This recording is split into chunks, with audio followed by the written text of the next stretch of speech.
Bapak Ibu saudara-saudara sekalian, dalam sebuah sutta yang bernama Lakana Sutta di Anguttara Nikaya, Sang Buddha mengatakan, Kammalakano balo kammalakano pandito. Apa artinya? Orang yang bijaksana ditandai dengan perbuatannya. Demikian pula orang yang bodoh juga ditandai dengan perbuatannya. Artinya di sini orang itu disebut sebagai orang yang bijaksana itu karena alasan perbuatannya. Demikian juga seseorang disebut sebagai orang yang bodoh atau dungu itu juga karena perbuatannya. Lantas perbuatan yang seperti apa yang membuat orang tersebut ditandai atau dinilai sebagai orang yang bijaksana atau dinilai sebagai orang yang bodoh?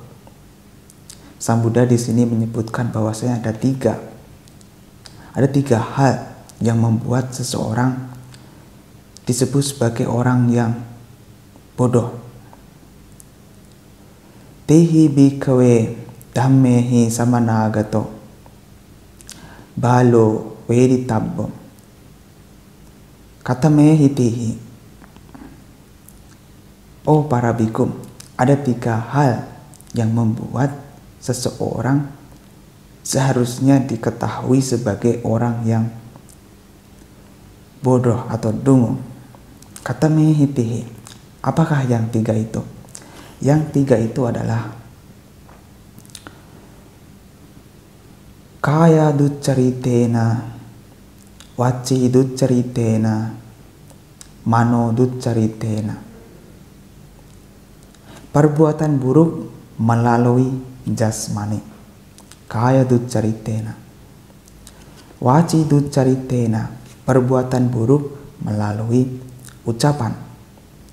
Mano duccaritena, perbuatan buruk melalui pikiran. Lantas apakah yang membuat seseorang disebut sebagai orang yang bijaksana? Di sini juga disebutkan ada tiga hal yang membuat seseorang disebut sebagai orang yang bijaksana. Apakah yang tiga itu? Katamehi tihi. Kaya succaritena, waci succaritena, mano succaritena. Perbuatan baik melalui jasmani, kaya succaritena.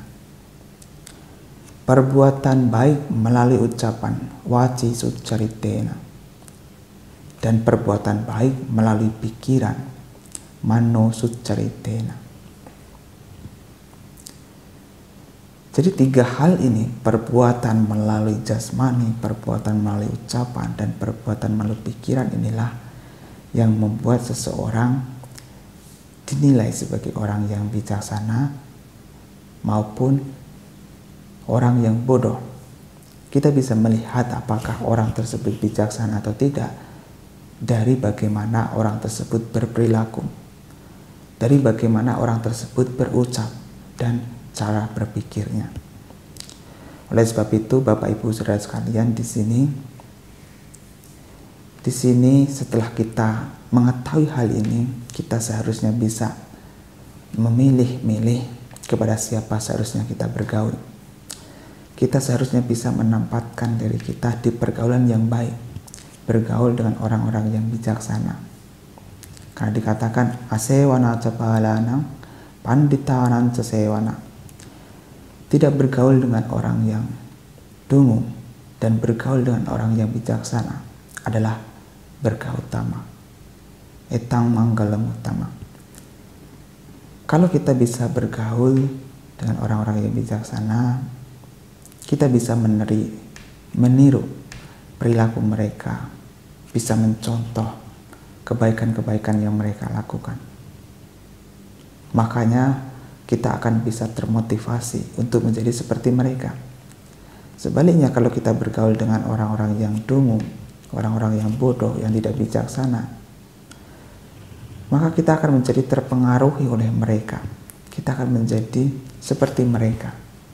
Kita akan berbuat seperti mereka.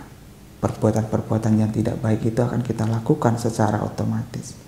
Karena kita bergaul dengan orang-orang yang tidak baik, bergaul dengan orang-orang yang tidak bijaksana. Sang Buddha sangat menekankan sekali tentang pentingnya pergaulan. Karena pergaulan ini akan membentuk siapa diri kita.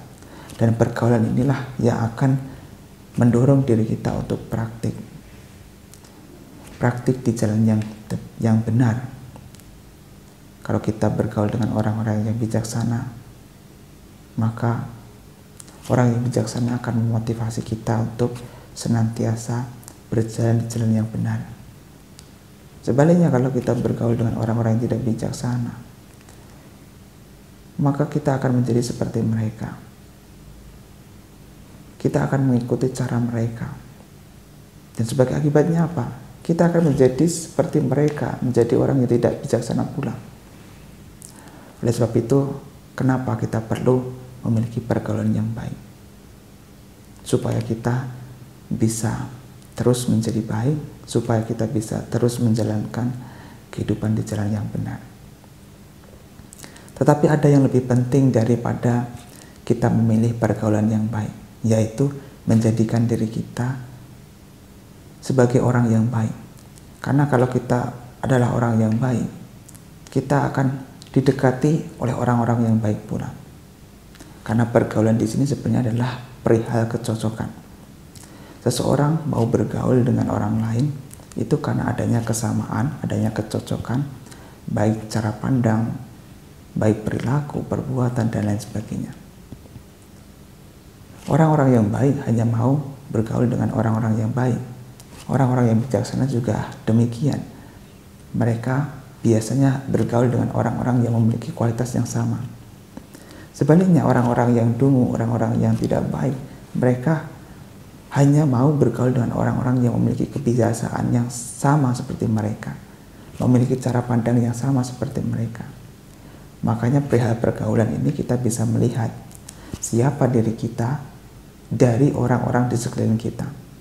Kalau orang-orang di sekeliling kita adalah orang-orang yang baik, maka kita adalah orang yang baik. Karena kita memiliki kesamaan seperti mereka. Paling tidak kita memiliki kesamaan dalam hal cara pandang, sudut pandang yang baik, cara berpikir yang benar. Oleh sebab itu Bapak Ibu Saudara sekalian, selain kita memposisikan diri kita atau bergaul dengan orang-orang yang bijaksana, seharusnya kita berusaha menjadi orang yang bijaksana pula. Selain kita mencari teman-teman yang baik, seharusnya kita juga menjadi teman yang baik agar kita bisa diterima oleh mereka. Karena kalau kita baik, maka teman-teman kita juga akan baik. Kalau kita bijaksana, maka orang-orang sekitar kita juga akan menjadi bijaksana. Ya, demikian yang dapat saya sampaikan. Semoga memberikan manfaat.